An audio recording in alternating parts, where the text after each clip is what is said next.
Здравейте, колеги! Темата на тази лекция е структура на системата за прекъсване. Нека в началото да си припомним, че към днешна дата, говорейки за процесор, си представихме това, което виждаме на този слайд, а именно централен процесор, в състава на който влизат аритметико-логическо устройство, кеш памет с включен в нея кеш контролер и управляващо устройство, както и оперативна памет. Кеш паметта е от типа SRAM, а оперативната памет от типа DRAM. Но в действителност в състава на всеки компютър влиза и така наречената система за прекъсване. Тази система е важна съставна част на компютъра.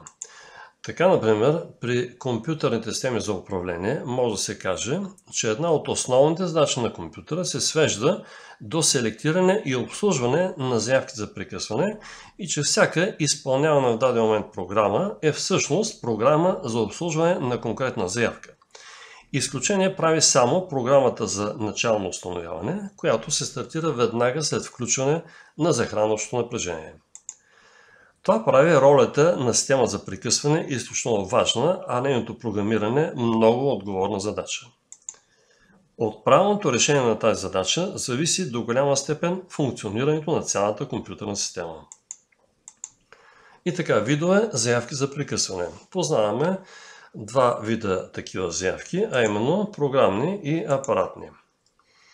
Апаратните от своя страна се делят на външни и вътрешни. Да дадем някои пояснения. Програмните заявки се формират при изпълнението на съответна инструкция, записана на определено място в програмата. А апаратните заявки представляват някакъв физически сигнал. Най-често това е напрежение, но може да бъде и ток. Ако заявката се подава отвън, например от някое входно-изходно устройство, тя се нарича външна заявка. А ако заявката се формира от някой блок на компютъра, например от таймер, серен или някакъв друг порт, се нарича вътрешна заявка.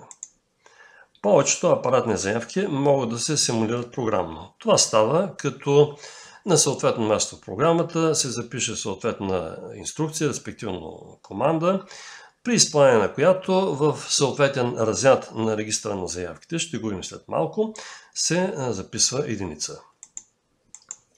За да може даден процесор да обслужва n на брой различни заявки за прекъсване, трябва предварително да бъдат съставени и записани в неговата програмна памет също толкова програми. Всяка от тези програми има свой начален адрес. Това се вижда на ето тази фигура, на която е показана програмната памет с записани в нея n на брой програми за обслужване на заявки за прекъсване. Както вече казахме, всяка от тези програми има начален адрес. Това всъщност е адреса на клетката, в която е записан първия байт на първата инструкция на съответната програма.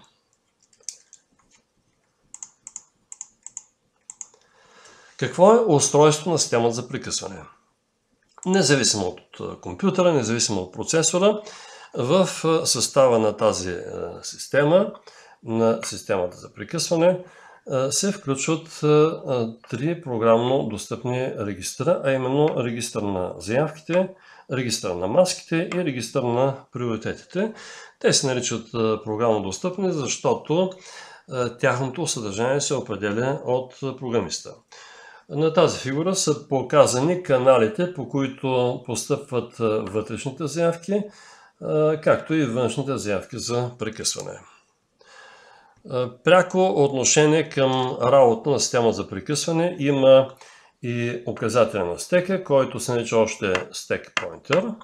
Това всъщност е един реверсивен брояч, т.е. брояч с входове плюс единица и минус единица. В него обикновено се формира адреса на следващата поред свободна клетка на стека. А стека, да припомним, това е част от оперативната памет на компютъра.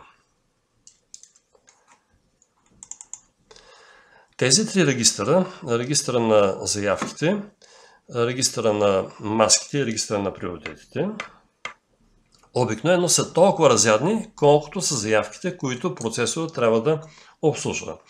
Ако процесорът трябва да обслужва примерно 10 заявки за прекъсване, вътрешни и външни, всеки един от тези регистри ще бъде минимум 10 разярен. Постъпването на конкретна заявка за прекъсване води до запис на единица в съответния тригер на регистъра на заявките. На жаргон това се нарича още вдигане на флаг. Например, ако постъпи заявка за прекъсване на ето този вход, в ето този разряд на регистъра на заявките ще се запише единица. С запис на единица, респективно 0 в даден разряд на регистъра на маските, се разрешава, респективно забранява, обслужването на заявката със същия номер. Тоест, ако искаме заявката, която постъпва на ето този вход, да бъде разрешена, в ето този разряд на регистъра на маските трябва да запишем единица, а ако искаме да бъде забранена, тук трябва да запишем 0. Чрез запис на единица, респективно 0 в даден разряд на регистъра на приоритетите, се определя дали приоритета на заявката със същия номер ще бъде съответно висок или нисък. С две думи, ако искаме ето тази заявка да има висок приоритет, в този разряд на регистъра на приоритетите трябва да запишем единица, а ако искаме нейния приоритет да бъде нисък, тогава тук трябва да запишем 0.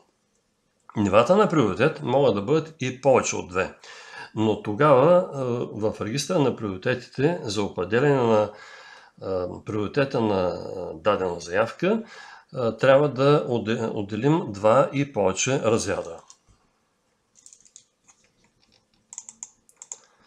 В състава на системата за прекъсване на някои процесори се включва и още един регистър, чрез съдържанието на който се определя дали флаговете ще се вдигат с ниво или с фронт, респективно с какво ниво, 0 или 1, и с какъв фронт, преход от 0 в 1 или преход от 1 в 0.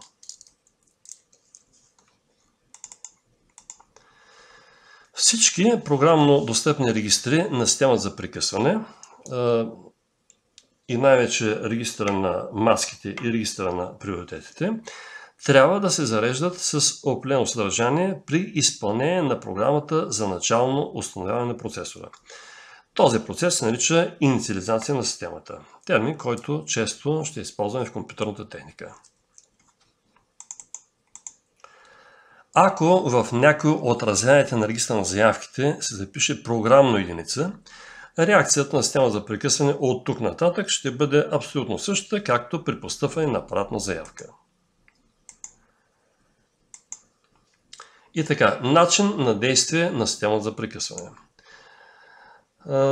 След постъпване на итата заявка за прекъсване се вдига съответния флаг, т.е. в съответния разряд на регистъра на заявката се записва единица, и ако заявката е разрешена, т.е. в съответния разряд на регистъра на маските има единица, и ако тя има по-висок приоритет от изпълняваната в момента заявка, тогава става следното. Изчаква се да се изпълни до край текуща инструкция. Това е необходимо, тъй като, например, ако заявката е външна, тя може да постъпи в произволен момент, в това число и в момент, в който процесора изпълнява някоя инструкция от програмата. Запомня се приоритета на заявката в един програмно недостъпен регистър. Защо е необходимо това? Да допуснем, че когато се изпълнява програма, която обслужва някаква заявка за прекъсване, постъпи друга заявка. Процесора, за да може да реши дали да прекъсне изпълняваната в момента програма, трябва да има информация както за приоритета на заявката, която се изпълнява, така и за новопостъпилата заявка за прекъсване. След това съдържанието на брояча на адреса на командите, наричаме го още програмен брояч, се изпраща в оперативната памет в област, наричана стек.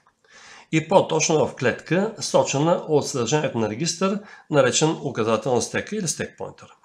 При някои процесори в стека се изпраща автоматично съдържанието и на други програмно достъпни регистри. Това е показано на ето тази фигура, където виждаме оперативната памет, областта, която по преценка на програмиста е заделена за стек. Тези клетки от стека са вече заети с някаква информация. Ето го указателя на стека, в който, както вече споменахме, се намира адреса на следващата поред свободна клетка. При прекъсването в свободната клетка се записва съдържанието на брояча на адреса на командите. Веднага след това към указателя на стека, към неговото съдържание по-точно, се прибавя единица и в него се формира адреса на следващата поред свободна клетка. След това се сваля флага на заявката. Но тук веднага трябва да отбележим, че не всички флагове се свалят автоматично. Свалянето на някои от флаговете е работа задължение на програмиста. Определя се началния адрес на програмата за обслужване на постъпилата заявка за прекъсване и се записва в програмния брояч. В зависимост от процесора, това може да стане апаратно, програмно или апаратно-програмно. След това започва изпълнението на програмата, която програмистът е написал за обслужване на получената заявка за прекъсване.